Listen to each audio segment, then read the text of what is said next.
everyone, thank you so much for tuning in and welcome back to my channel. Today's video is going to be a cut crease with a bright lip.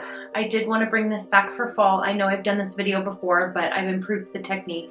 You guys, I'm not gonna lie, this video is a little time consuming just because a cut crease is basically a very precise smoky eye, and it's a drag and theater technique that takes a little bit to improve on and to perfect. So be patient.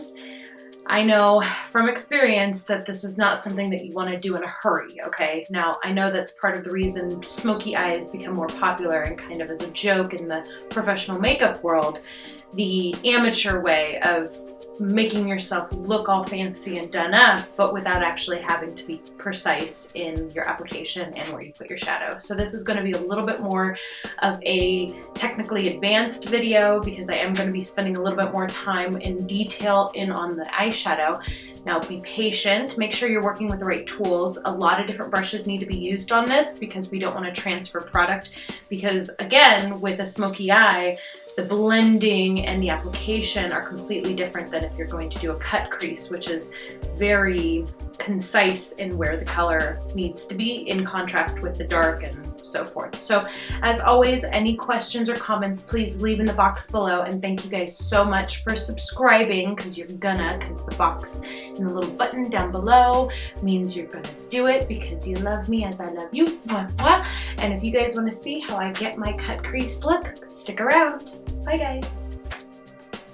So the first step is going to be to take a liner brush and a gel liner, and this is where we're going to be applying the cut crease. Now, in a very gentle stroke, you see how I'm just outlined the hollow of where my occipital lobe naturally creases.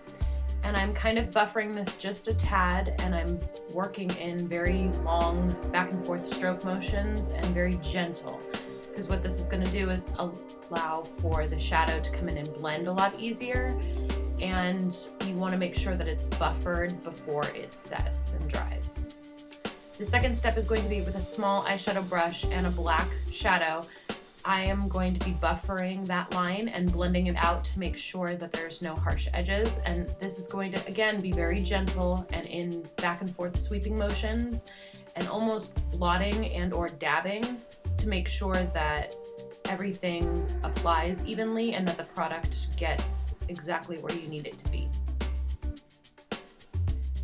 And the next step is going to be to take another small applicator brush and that brown shadow and be working it into the black, and this is actually going to be in a more buffering, pushing up motion. So even though I'm still buffering it into the black and making sure that there's no harsh lines, I'm also pushing this product upward into the brow bone, and then taking a lighter taupe color and another small applicator brush and buffering that further into the brown and making sure again that everything blends evenly and that nothing collects in one of the sides or the other. And don't worry so much about getting it onto the brow or any other place because you can go back in and clean that up with a lighter concealer pencil like I'll do further.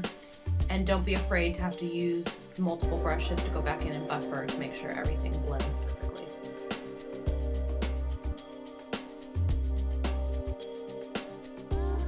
And the next step is going to be to highlight the brow with the Milani Highlighting Brow Pencil in Matte Cream. And I'm just doing a thin coat of this right up along the brow bone, and then taking one of the round blending brushes and buffering out any harsh lines to make sure that the product blends evenly. And then next, to buffer further that product into the rest of the shadow, I'm taking another matte cream and a fluffier round blending brush and buffering out any harsh lines and making sure that there's a gradual blend. And then next this is the Makeup Forever 12 color cream case. I'm taking that white and a small applicator brush, and this has to be a flat round applicator brush, and I'm dabbing it just right up along the lid very gently, and I'm being careful as to not buffer too close to the cut crease. You want to make sure that that line is in extreme contrast and that you work in a sweeping motion right up along where the hollow naturally wants to crease in your lid, and then buffering along the lash line as well. And then next, with a Pressed Pigment with MAC and another small flat applicator brush, I am dabbing a loose pigment that I have gotten wet with the brush and dabbing it right up along the crease, exactly where I put the white with the lid, and just making sure to buffer that in accordingly by pressing down and dabbing motions. And then next with the Mercier, this is going to be the gel liner and a slanted liner brush. And then I'm also taking the Inglot's waterproof stay in place clear gel, and I'm mixing those together to create the outline for my cat eye. And I'm going to be starting off with that point to parallel that of the cut crease, and then I'm pushing inward and dragging right up along the lash line to draw in and color in the black of the lashes of the of the liner. And this is going to take some patience, guys. I know everybody's liner is a little different, but just try and make sure that the tip of the point of the cat eye is parallel with the cut crease, and you can make it thicker or thinner depending on your comfort.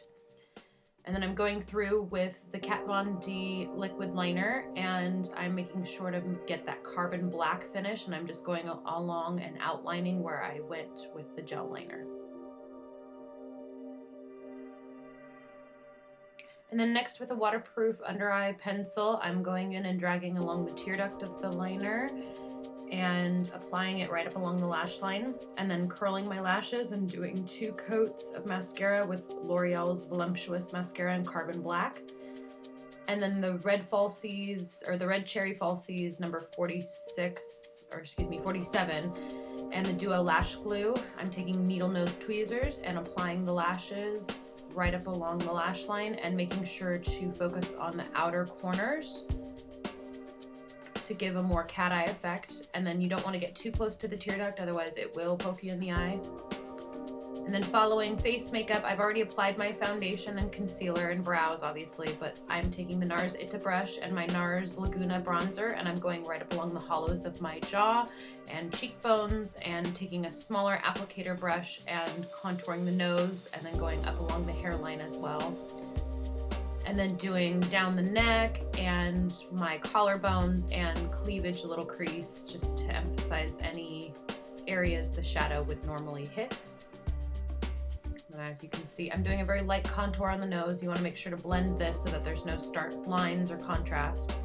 And then highlighting with the MAC highlighter and a small face stippling brush, I am going up along where the highlight would normally hit, up underneath the eyes and nose and forehead, and then finally setting with the Benai Luxury Powder and Buff and my large fluffy powder brush. I'm setting the makeup and then doing a light blush with the True Color Be Matte and a Sigma blush brush, and just on the apples of the cheeks.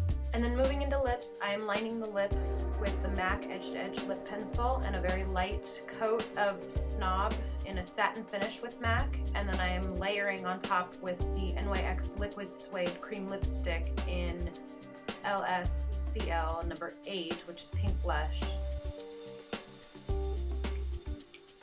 And setting with the Benai Final Seal Setting Mist to finalize this look. And then of course doing something with that hair.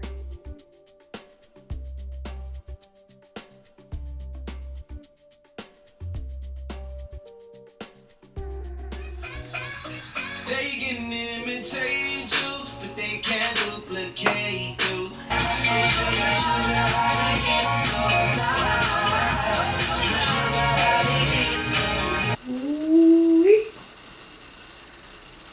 See, it might take 3 hours, but you know what? When I finally get ready, I look good with pretty makeup, because it's fun.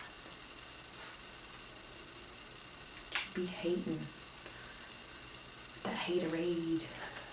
I still look good without makeup on, but I look good with it too. Don't tell nobody though, because then my job would be like obsolete if everybody knew that they look good without makeup too. That's not the point. The point is it's supposed to be fun, and this is a lot of fun. A lot of fun. What you gonna do with that dessert?